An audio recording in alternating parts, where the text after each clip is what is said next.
लो जी रस्सी भी छिंगने आ सोटी का इशारा बैठ जा कुर्सी से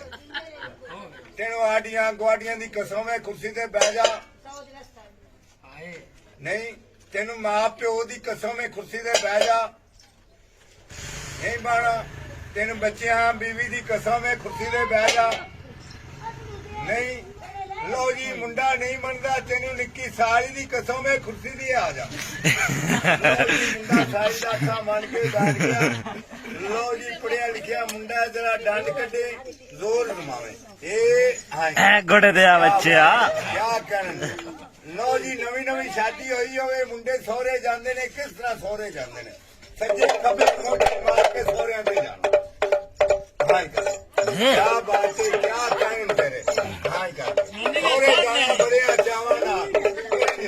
सोहरे जाना हुंडा मोटरसाइकिल चला के जाना सोहरे से हाय कर मोटरसाइकिल खराब हो गया मोटे गाल के सीधा लगा जी सारियां तेन तवीज पा दिते रोडू ताल चार दिता सब